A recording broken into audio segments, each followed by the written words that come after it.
मुंबई महानगरपालिकेमध्ये परिवर्तन अटळ, पापाची हंडी आम्ही फोडली, लोणी कुणी खाल्लं हे जनतेला माहिती, मुख्यमंत्री फडणवीसांनी रणशिंग फुंकलं. मुंबई गुजरातींच्या हातामध्ये सोपायची नाही, मराठी माणसाकडेच राहिली पाहिजे हेच ठाकरे बंधूंचं टार्गेट, खासदार संजय राऊतांकडून स्पष्ट. मुंबईतील गिरण्या बंद पडून 40 मजली इमारती उभ्या राहिल्यात, पण तिथे मराठी माणूस कुठेही नाही, त्याची ताकद कुठे राहिली नाही, शरद पवारांचं विधान. फडणवीसांच्या नेतृत्वात महायुतीची दुसरी इनिंग सुरू, विधानसभेप्रमाणे स्थानिक स्वराज्य निवडणुकीतही महायुतीच हंडी फोडणार, उपमुख्यमंत्री शिंदेंकडून विश्वास व्यक्त. एकनाथ शिंदेंना लॉटरी लागली होती, पण कमावलेलं टिकवता आलं पाहिजे, भाजपच्या गणेश नाईकांनी डिवचलं, तर जनतेनं कामावर मतदान केल्यानं 232 आमदारांची विक्ट्री केली, शिंदेंचं प्रत्युत्तर.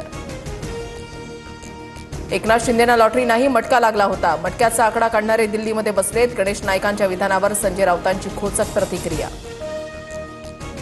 सांगलीतल्या कार्यक्रमात अजित पवार आणि जयंत पाटलांमध्ये जुंपली, एनडी पाटलांनी सत्तेसाठी कधीही तडजोड केली नाही, वाळवा तालुका स्वाभिमानी लोकांचा सहजासहजी झुकत नाही, जयंत पाटलांचा अजितदादांना टोला.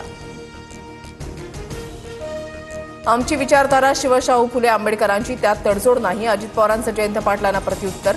तुमचं भाषण पाहून डोक्यामध्ये सणक गेली, असंही अजितदादांचं वक्तव्य. अजितदादांचं आधी माझ्यावर लक्ष असायचं, पण आता ते गावकीचा विचार करतात, भावकीला विसरले, अजित पवारांसमोरच रोहित पवारांची टोलेबाजी.